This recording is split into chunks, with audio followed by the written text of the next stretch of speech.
Chapter 1, Clash of Titans. The Hollywood sun hung low over the Santa Monica Pier, casting long shadows across the boardwalk where two titans of their craft stood at odds. Alfred Hitchcock, his round silhouette framed by the golden light, adjusted his tie with deliberate precision. Across from him, Ernest Hemingway loomed like a storm cloud, his broad shoulders tense beneath, a crisp white shirt, his fingers curled around. A glass of whiskey as if it were a weapon.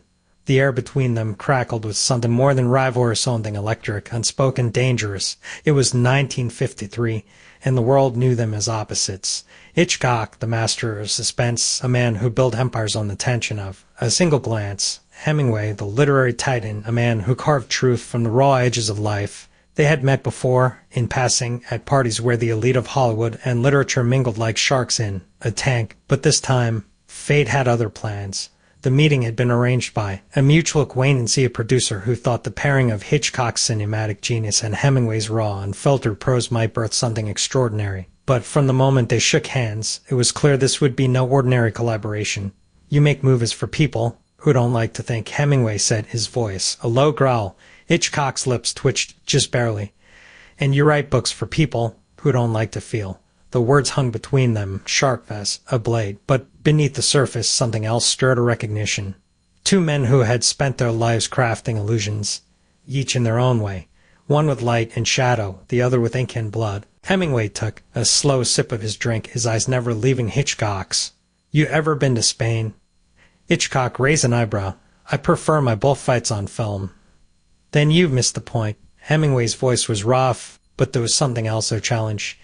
Invitation. A man who only sees the world through a lens will never understand it. Hitchcock's smile was thin, amused. And a man who only sees the world through a bottle will never see it at all. The words were a spark. Hemingway's jaw tightened, but his eyes, the sharp, piercing eyes, flickered with something new. Respect. Curiosity. The conversation shifted then from barbs to something deeper. They talked of art, of fear, of the way. A story could grip a person's throat and refuse to let go. Hemingway spoke of the sea, of the old man who fought the fish, of the way. A man's soul could be laid bare in the face of something greater. Hitchcock spoke of the woman who fell from the tower of the way. A single moment of suspense could make a heart stop. And as the sun dipped lower, painting the sky in hues of gold and crimson, something unspoken passed between them. A spark, a challenge. The first thread of something neither of them could yet name. By the time they parted ways, the air was cooler, the night alive with the of distant jazz and the distant crash of waves. Hemingway walked away first, his stride purposeful, but not before glancing back over his shoulder. Hitchcock watched him go, his expression unreadable. Neither of them knew yet, but this was the beginning, the clash of titans, the collision of two worlds. And somewhere in the space between them, something new was being born. The next chapter would reveal the truth, how rivalry turned to passion, how two men who should never have been together would change the course of art itself. But for now, the night stretched on, and the stars above Hollywood burned bright with possibility.